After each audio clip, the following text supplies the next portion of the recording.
A little girl on a school fundraising drive goes door to door and is never seen again. Did Brandy Myers fall into the death grip of an accused serial killer? A man who calls himself the Zombie Hunter. He's a monster. He's a monster. Brandy's sister, Kristen, says she believes the man who killed her sister is that zombie hunter, Brian Patrick Miller. Phoenix police call him by another name, the Canal Killer. The Canal murders had Phoenix gripped in fear. The bodies of 22-year-old Angela Brasso and 17-year-old Melanie Bernis found stabbed and mutilated, dumped into this murky canal. The case was cold for a quarter century. But last year, cops got a break using a revolutionary new technique called familial DNA. Detectives compared DNA at the crime scene to ancestry databanks and came up with the family name Miller. They surreptitiously collected Brian Miller's DNA and linked him to the killings. Brian Patrick Miller? Miller was arrested and charged with 2 counts of first-degree murder. Miller's ex-wife Amy called cops immediately after he was arrested, telling them about his gory details and his fetishes. He became more fascinated with pornography and with violence and with S&M type situations. In this exclusive interview with Crime Watch Daily, Amy revealed what may be another alleged crime by her ex-husband of 8 years. She claims he confessed he killed a girl who she believes was Brandy. He said he had grabbed her and dragged her into his house. He had stabbed her and then cut her throat and killed her. Amy said Miller then told her grisly details that may explain why her body was never found. He then chopped up her body and placed it in his trash can until the next trash day. Amy never realized she was living with a man who may have been a monster. She says after Miller's admission in the early 2000s, she didn't go to the police because she didn't believe him, and she was afraid of him. I believe every word that woman said in that interview. And that person she's talking about is my sister. So that's why I'm doing this interview. That's why I'm sitting here crying, because somebody needs to. It was that interview with Amy on Crime Watch Daily that prompted Kristen to share her own story. I showed Kristen the most explosive part of that interview. So what I'm going to do is I'm going to ask you to look at this interview, just a brief portion of it. Just get your reaction. I can't even imagine how you feel watching it because of, it was your sister. Absolutely. But I'm going to ask you to do this, is to watch just a brief part of the interview. Is that okay? That's fine. He had stabbed her and then cut her throat and killed her. So what do you think? I think that that's horrible.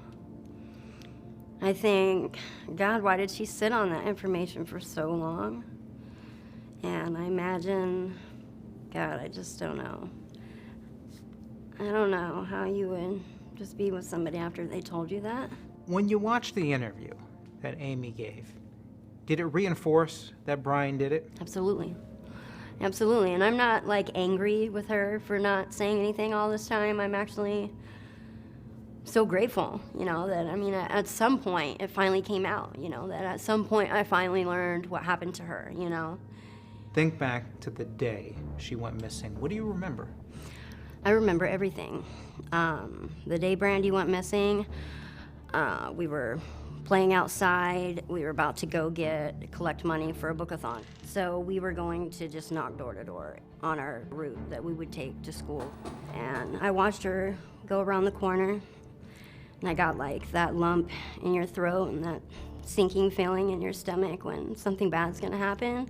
And she just went around the corner and never came home. And that was the last day of her life.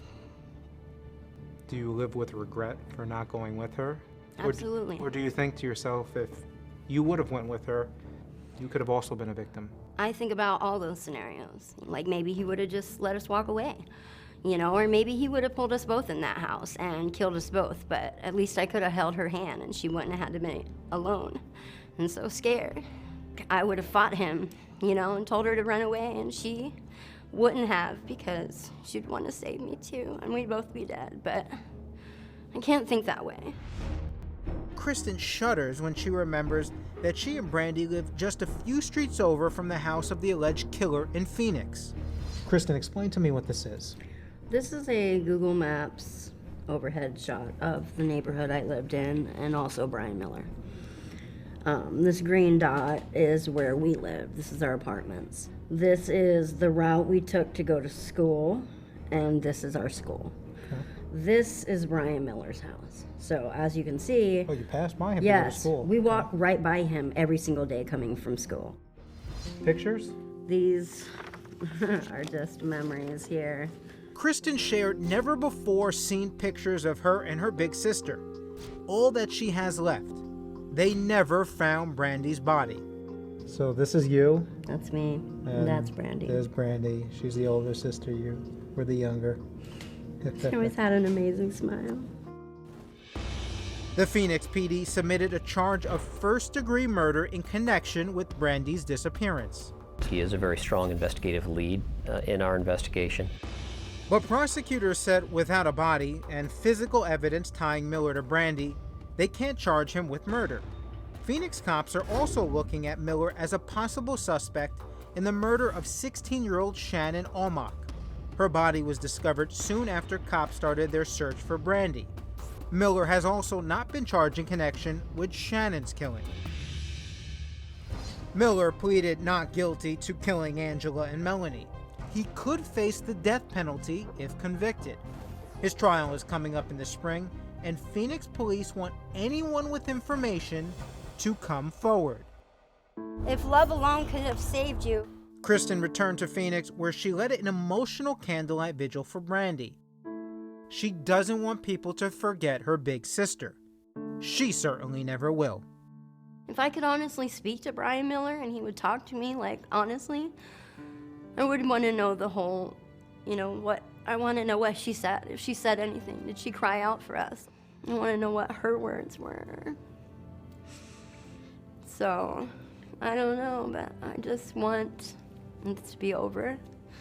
Not that it's ever over, because I remember my sister every day.